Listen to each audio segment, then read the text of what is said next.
আর 2024 সালের 5ই আগস্টের পর আমার সম্মানিত কৃষক, আমাদের শ্রদ্ধেয় সম্মানিত বাহিনীর সদস্য বিজিবির ভাইদের সাথে স্লোগান তুলেছে, আমাদের এখন কথা হবে চোখে চোখ রেখে, এখন কথা হবে তোমাদের সাথে আইনের ভিত্তিতে, পররাষ্ট্র নীতিমালার ভিত্তিতে। কারণ ইমানদার হিসাবে ইল্লাল্লাযিনা আমানু, আমরা এখন ক্ষতির মধ্যে পড়তে চাই না।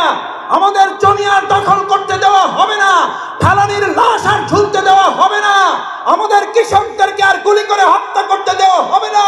কারণ আমাদের পররাষ্ট্র নীতি কোরআন ঠিক করে দিয়েছে, লা তাখশা ইল্লাল্লাহ, এক আল্লাহ ছাড়া কোনো কিছুতে আমরা পরোয়া করি না। আজ আমরা খুব দ্ব্যর্থহীন কণ্ঠে একটা পরিষ্কার কথা বলি, আল্লাহ তাআলা ওই মক্কার উপরে ইসলাম চাপিয়ে দেয় নাই। আর আজ আমাদের মধ্যে কেউ কেউ কোন দল, কোন গোষ্ঠী আছেন, তারা তাদের মতবাদ আমার উপরে চাপিয়ে দিয়ে ইসলামকে তারা দমিয়ে রাখতে চায়। ইসলাম দমিয়ে রাখার সংগঠন নয়, ইসলাম জেগেছে, ইসলামের আলোকে বাংলাদেশ চলবে।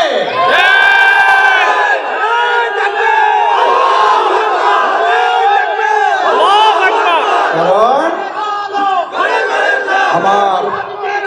আমার এই নারায়ে তাকবীরের স্লোগান, আমার এই লিল্লাহে তাকবীর আল্লাহু আকবারের স্লোগান, এটি হচ্ছে ইল্লাল্লাযিনা আমানু।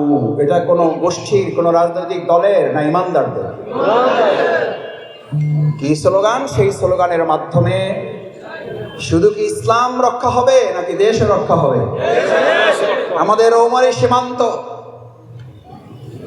আমাদের উত্তরাঞ্চলের সীমান্ত, 2024 সালের 5ই আগস্ট পর্যন্ত আমরা খালি শুনতাম আমাদের জমি, আমাদের গরু, আমাদের ছাগল, আমাদের সম্মানিত কৃষকদেরকে আটকে নিয়ে যাওয়া হচ্ছে। আর 2024 সালের 5ই আগস্টের পর আমার সম্মানিত কৃষক, আমার সম্মানিত বাহিনী বিজিবির সাথে কাঁধে কাঁধ মিলিয়ে এক হাতে কাস্তে আর মুখে তার একটা বিড়ি রেখেও সে তার ঈমান এবং স্বাধীনতার সব সাহস এক জায়গায় করে বলেছে, 2024 সালের 5ই আগস্টের পর বাংলাদেশ আর জমি আপনাকে দিবে না। এবার আমাদের দখল করা জমি প্রত্যেকটা ইঞ্চি এবার অধিকার করে সেখান থেকে আমরা উদ্ধার করার পালা। এবার ফেলানির লাশ ঝুলবে না, প্রয়োজনে আমাদের লাশ ঝুলবে, প্রত্যেকটা ইঞ্চি সীমান্ত এবার পাহারা দেওয়া হবে। কারণ ইমানদাররা হচ্ছে তারা যাদের পররাষ্ট্র নীতির স্লোগান কোন রাষ্ট্রপতি ঠিক করে দিয়েছে না আল্লাহ ঠিক করে দিয়েছে? আল্লাহ ঠিক করে দিয়েছেন বলেই রৌমারী সীমান্তে সেদিন আমাদের জনগণ তৎকালীন বিডিআরের সাথে স্লোগান তুলেছিল, নারায়ে তাকবীর আল্লাহু আকবার। আর এখন আমাদের কৃষকরা, আমাদের সম্মানিত সাধারণ জনগণ, আমাদের শ্রদ্ধেয় সম্মানিত বাহিনীর সদস্য বিজিবির ভাইদের সাথে স্লোগান তুলেছে, আমাদের এখন কথা হবে চোখে চোখ রেখে, এখন কথা হবে তোমাদের সাথে আইনের ভিত্তিতে, পররাষ্ট্র নীতিমালার ভিত্তিতে। কারণ ইমানদার হিসাবে ইল্লাল্লাযিনা আমানু, আমরা এখন ক্ষতির মধ্যে পড়তে চাই না। আমাদের জমি আর দখল করতে দেওয়া হবে না, ফেলানির লাশ আর ঝুলতে দেওয়া হবে না, আমাদের কৃষকদেরকে আর গুলি করে হত্যা করতে দেওয়া হবে না। কারণ আমাদের পররাষ্ট্র নীতি কোরআন ঠিক করে দিয়েছে, লা তাখশা ইল্লাল্লাহ, এক আল্লাহ ছাড়া কোনো কিছুতে আমরা পরোয়া করি না। এই পররাষ্ট্র নীতিমালা, এই পররাষ্ট্র নীতিমালা, এই পররাষ্ট্র নীতিমালা কার? আর আমরা কার? ইমানদাররা কার? তারা আইন মানবে কার? তারা নীতি মানবে কার? কারণ আপনি তো ঘোষণা দিয়েছেন,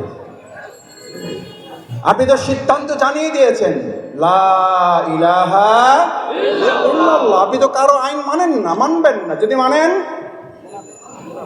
তাহলে আপনার রোজা নষ্ট হবে, তাহলে আপনার নামাজ নষ্ট হবে। কি নষ্ট হবে? আচ্ছা, ঈমান যখন নষ্ট হয়ে যায় তখন যদি আপনি তাহাজ্জুদ গুজার হন, অঙ্ক তো আপনারা অনেক ভালো জানেন। এক নাই, সামনে শুধু শূন্য শূন্য শূন্য শূন্য বসাইছেন। যোগফল কত? যোগফল কত? الذين ضل سعيهم في الحياة الدنيا وهم يحسبون أنهم يحسنون صنعا। আল্লাহু আকবার। তারা মনে করে কত ভালো কাজ করছে, তারা মনে করে কত ভালো আন্দোলন করছে, তারা মনে করে কত সমাজ কল্যাণ কাজ করছে তারা। আরে ভাই, আপনার এত সমাজ কল্যাণ, আপনার এত ভালো কাজের মূল্য কি? আল্লাহ তাআলা ডিক্লেয়ার করছেন আল্লাযীনা দাল্লা সাইহুম ফিল হায়াতিদ দুনিয়া। 17 দফা ঠিক করছেন, 32 দফা, 19 দফা ঠিক করছেন। আপনার এই দফার কি মূল্য আল্লাহর কাছে? যেই দফার মধ্যে আল্লাহর এক দফা নাই, সেই দফা 1 না, 19 না, 40 না, 100 না, 1000 না, 1 লক্ষ নয়, 1 কোটি দফা দিলেও ওই দফা এক মুক্ত শূন্য শূন্য শূন্য, তার রেজাল্ট হবে শূন্য। এই কথা কি বুঝতে আমাদের কষ্ট হয়? আমরা যে শূন্যের মধ্যে আছি, দেশ স্বাধীনের 53 বছর পর মানুষের তৈরি করা তন্ত্র মন্ত্র দফার পর দফা দিয়েছে, জনগণের রফা হয়েছে। দফা কার? দফা কার? দফা চলবে কার? কয় দফা? এক। আল্লাহ ছাড়া কারো আইন। এটা জামাত ইসলামের কথা, এটা শাসনতন্ত্র আন্দোলনের কথা, এটা বিএনপির কথা, এটা আওয়ামী লীগের কথা। আচ্ছা ভাই, আল্লাহর কথা মতো যদি আপনি নামাজ পড়েন, আকিমুস সালাত কার নির্দেশ? কার নির্দেশ? পিছনের ভাইয়ের একটা হাত জায়গায় বলেন, এটা কার নির্দেশ? আচ্ছা, আকিমুস সালাত, আপনি সালাতুল ইশা যে আল্লাহ নির্দেশে পালন করবেন, ওই সালাত আপনি আদায় করার পর মসজিদে গেলে আপনার নাম হয় মুসল্লি। কি নাম? নাকি মসজিদে ডাকে, এই মিয়া সাহেব এদিকে আসেন, কি ডাকে? মুসল্লি সাহেব এদিকে আসেন। আল্লাহর দেয়া বিধান আকিমুস সালাত, তার নির্দেশ পালন করার জন্য আপনার যদি নাম মুসল্লি হয়, ওই আল্লাহ তাআলাই যদি আরেকটা বিধান আপনাকে বলেন আকিমুদ্দিন ইল্লাল্লাযীনা আমানু, তুমি ইমানদার, এবার তোমাকে আমি একটা নির্দেশ দিচ্ছি, আমি আল্লাহ নির্দেশ দিচ্ছি, তুমি আল্লাহর জমিনে আল্লাহর দ্বীন কায়েম করো, দ্বীনকে বিজয় করো। এটা জামাতের নির্দেশ? এটা সমাজ কল্যাণ পরিষদের নির্দেশ? এটা মাওলানা আবুল হোসেন সাহেবের নির্দেশ? এটা আমাদের এই এলাকার মরহুম আল্লাহ সুবহানাহু ওয়া তাআলা আমাদের এই পরম শ্রদ্ধেয় মুরব্বিকে জান্নাতুল ফিরদাউস দান করুন। আমিন। আল্লাহু আকবার।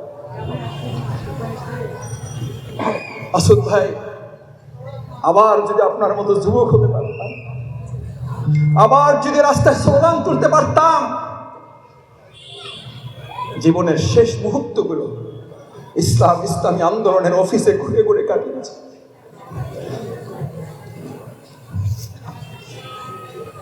ইসলামী আন্দোলন ছাড়া যার হৃদয়ে কিছুই ছিল না। আল্লাহ মরহুম শাহজালালের পদধূলিতে এই মরুভূমি, এই মরু অঞ্চল ইসলামের মরু অঞ্চল, যেখানে ইসলামের বুনিয়াদি তৈরি হয়েছিল না ভালোভাবে, ঘুরে ঘুরে রাস্তায় অলিতে গলিতে গিয়ে গিয়ে যিনি ইসলামের আহ্বানগুলো মানুষের কাছে পৌঁছেছেন, আল্লাহ দয়া করে তিনি যে ইসলামের ঘাঁটি এখানে তৈরি করেছেন, আল্লাহ আপনি জান্নাতেও তাকে একটা বাড়ি বানিয়ে দিলেন। আমিন। এটা সেই মরহুম শ্রদ্ধেয় শাহজালাল ভাইয়ের কথা। কার কথা? আল্লাহর কথা। আকিমুদ্দিন। আচ্ছা, যে আল্লাহ আকিমুস সালাতের নির্দেশ আপনি পালন করে মসজিদে যান, আপনার বিবেকের কাছে প্রশ্ন করি, আকিমুস সালাতের নির্দেশ পালন করার জন্য আপনি কোথায় যাবেন? কোথায় গিয়েছেন?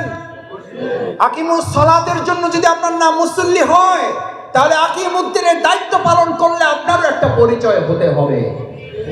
আকিমুস সালাত আপনাকে মুসল্লি বানায়, আকিমুদ্দিন আল্লাহর জমিনে দ্বীন বিজয়ের জন্য আপনাকে মুজাহিদ বানায়। যে মুসল্লি মুজাহিদ হতে পারে না, আল্লাহ ওই মুসল্লির নাম দিয়েছেন ফাওয়াইলুল লিল মুসাল্লিন।